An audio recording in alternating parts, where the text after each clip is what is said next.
Olá, gurizada, tudo bom com vocês? Eu espero que sim. Aqui é o Caleb do Pet Me Ajuda e nós estamos aqui para falar mais um pouquinho sobre reações orgânicas, dando sequência ao último conteúdo que foi de reações de alcanos. Nós vamos complicar um pouquinho a nossa molécula e vamos falar agora de reações de haloalcanos, como vocês podem ver aqui, haloalcanos. E o que são os haloalcanos? São moléculas de alcanos que estão funcionalizadas, que apresentam um grupo substituinte pertencente à família dos halogênios.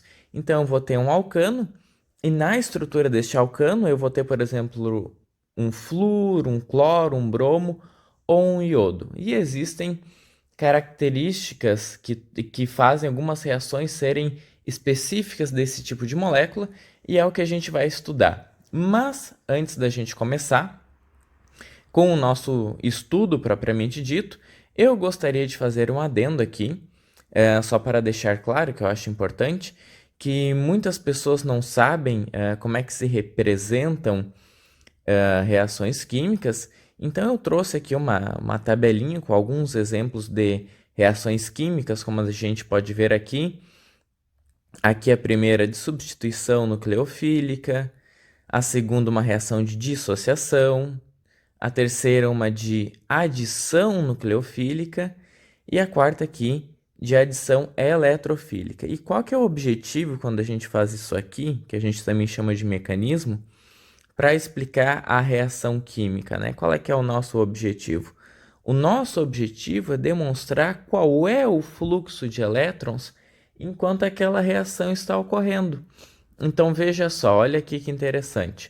Pegando o primeiro exemplo aqui, da substituição nucleofílica, o que nós temos? Nós temos aqui o nosso nucleófilo, que a gente já vai entrar no conceito do que é um nucleófilo, do que é uma base, como é que eu diferencio um do outro, tá?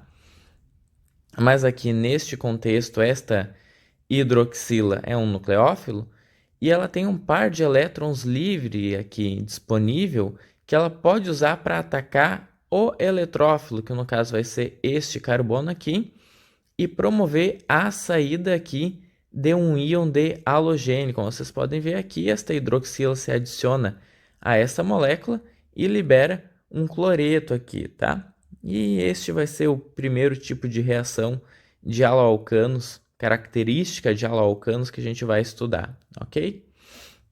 Ademais, a gente tem aqui também uma reação de dissociação, onde eu observo uma clivagem heterolítica, não é mesmo, aqui desta ligação, onde eu vou ter a liberação de um carbocátion aqui, no caso um carbocátion terciário, e do meu cloreto, sendo que o cloreto ficou com o par de elétrons dessa ligação. Eu também posso ter uma adição nucleofílica, onde eu estou exatamente adicionando um nucleófilo à minha molécula.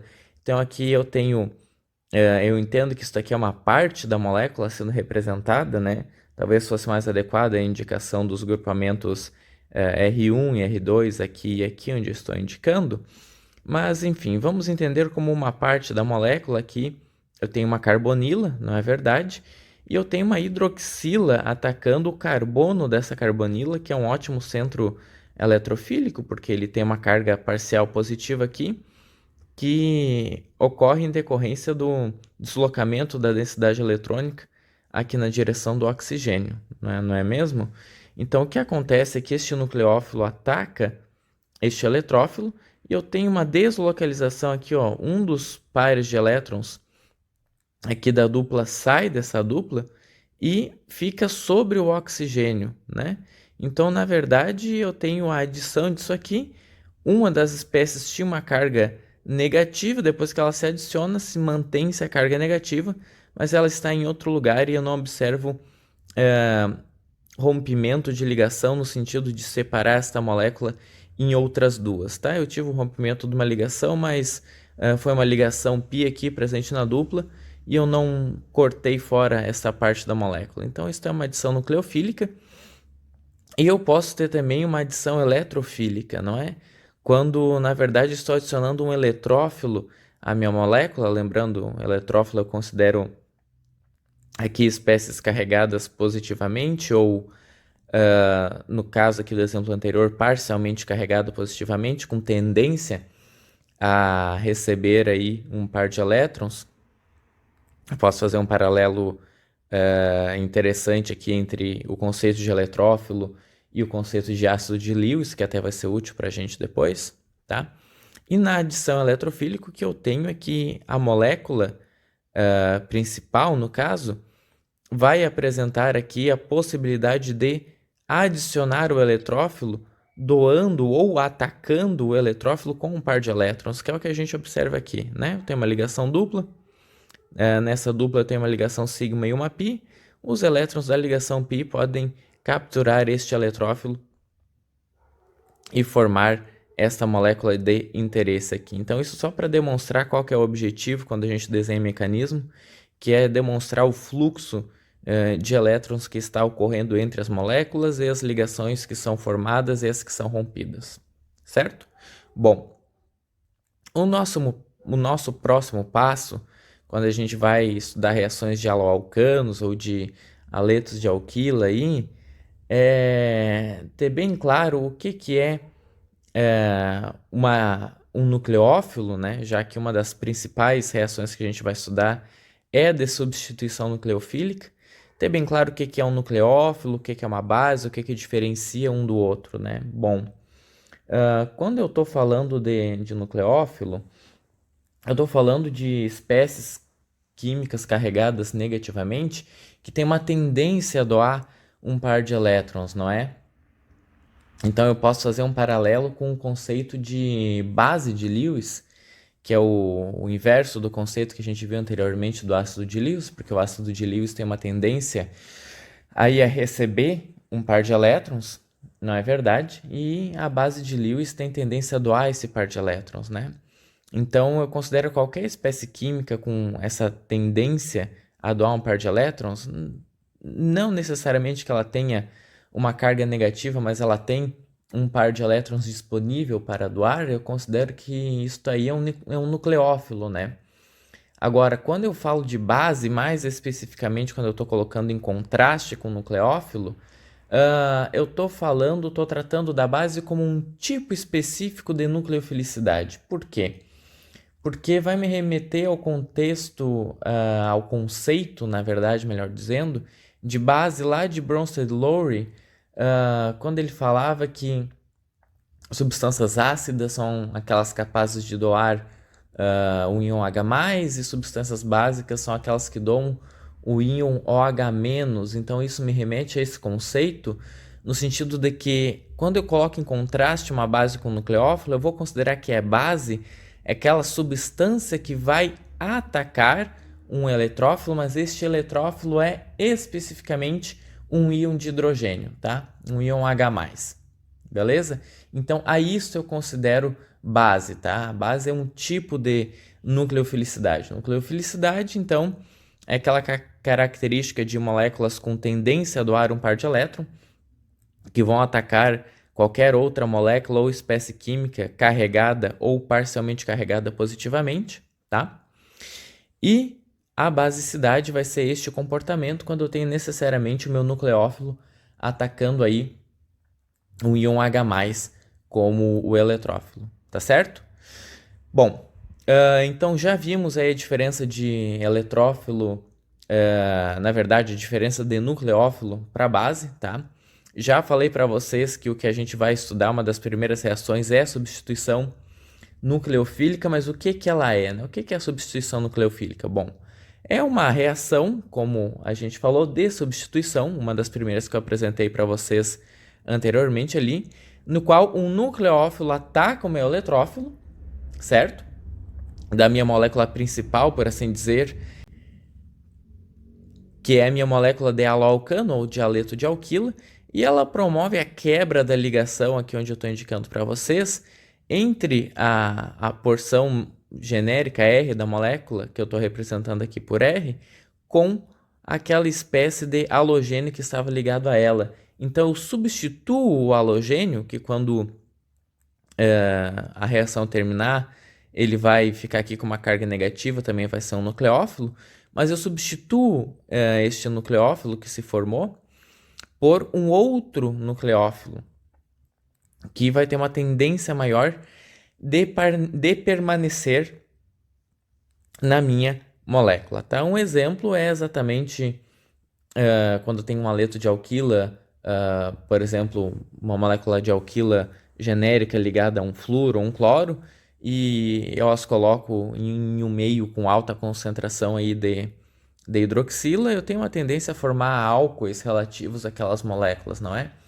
Porque é mais estável que aquelas hidroxilas se liguem à molécula na posição onde, ocupando espaço que anteriormente era ocupado pelo halogênio, aquele halogênio saia, porque ele é uma melhor base conjugada, suporta melhor aquela carga negativa, enfim, tá? É sempre no sentido de formar a espécie química mais estável. Então, isto é uma substituição nucleofílica, tá? E aqui eu trouxe 2 exemplos de produtos que podem ser formados utilizando diferentes nucleófilos, e eu os diferencio no sentido de que deles apresentarem carga negativa ou não, tá?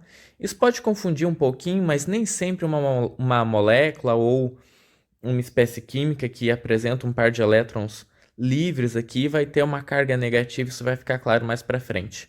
O que eu quero que vocês fixem é o seguinte: quando né, o meu nucleófilo tiver uma carga negativa aí e ele participar aqui da reação, o que eu vou observar é a formação de um produto neutro e a liberação aqui do grupo de saída, que vai ser exatamente o meu íon aí de halogeneto, tá?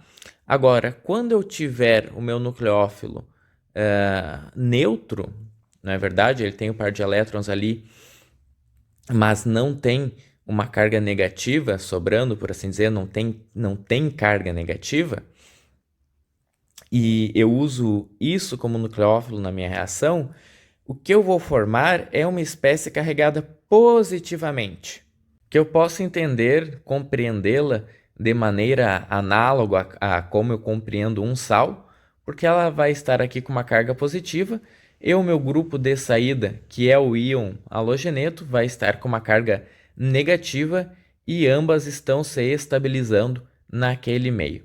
Tá legal? Exemplo disso é a reação aqui do bromociclohexano com esta molécula que eu posso chamar tanto de mercaptometianida ou metanotiolato, tá? E quando esta reação ocorre, vocês observem que o meu nucleófilo aqui apresenta uma carga negativa, tá?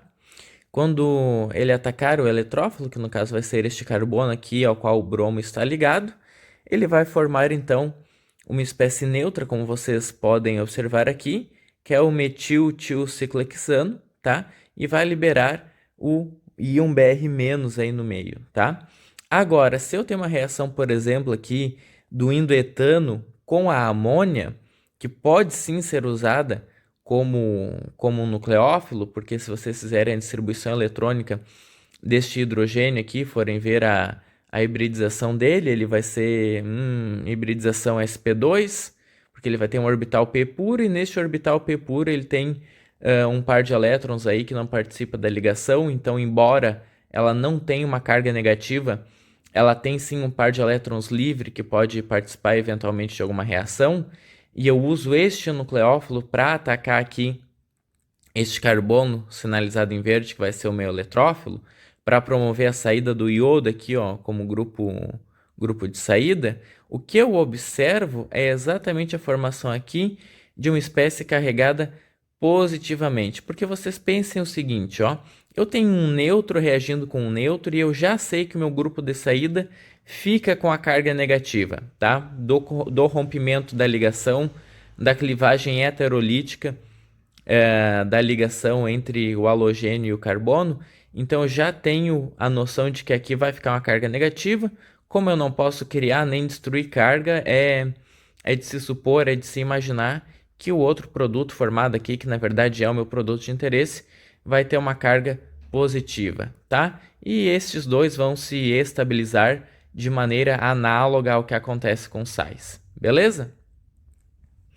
Outra coisa que eu tenho para falar para vocês é sobre reações concertadas e estereoseletividade, tá? E eu quis trazer essa figura aqui porque eu posso falar duas coisas em cima dela.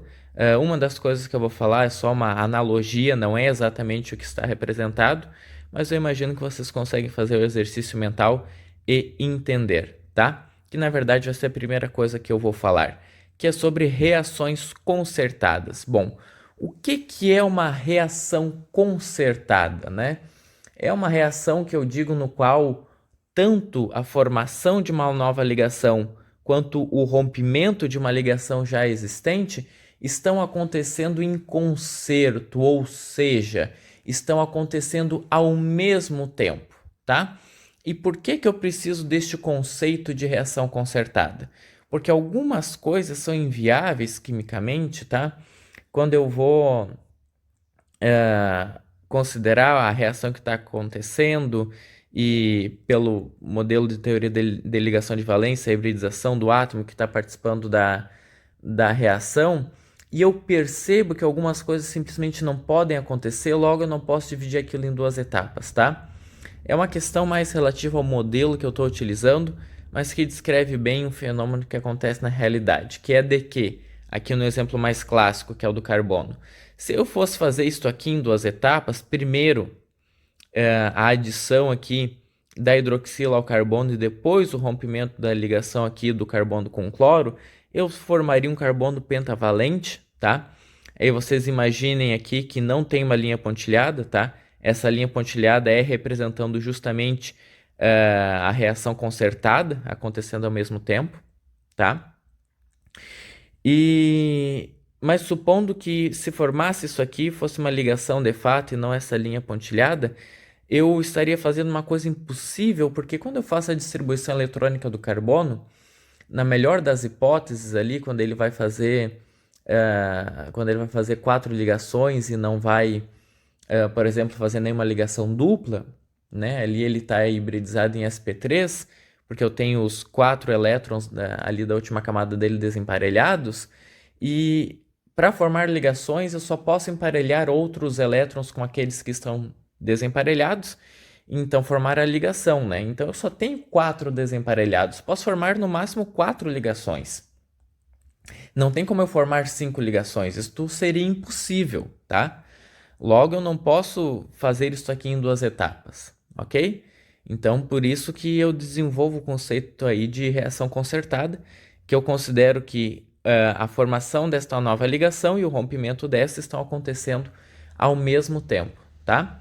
Aí vocês vão dizer, mas eu não poderia considerar primeiro o rompimento dessa ligação para depois a formação da nova? Aí eu vou dizer, vocês são muito espertos, mas isso é assunto para um próximo vídeo, tá? Eu quero desenvolver este raciocínio com vocês. Bom, e o que isso aqui está mostrando, na verdade? Eu aproveitei para mostrar uma outra coisa, mas o que está sendo mostrado aqui, né?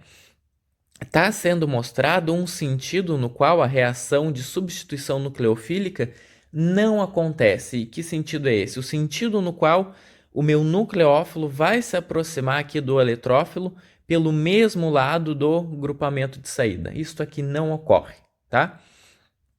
E não ocorre por um motivo muito simples. Vai haver uma repulsão aqui entre o nucleófilo e o grupo de saída, porque ambos estão, se não estão carregados negativamente, ao menos há uma certa densidade eletrônica aqui negativa em cima deles e provoca essa repulsão entre os pares de elétrons da última camada de ambos. Então esta aproximação é algo que não ocorre, logo eu não posso ter a formação neste sentido, não é verdade? Que mantém a mesma configuração em relação aos outros átomos que estão ligados aqui ao carbono, né?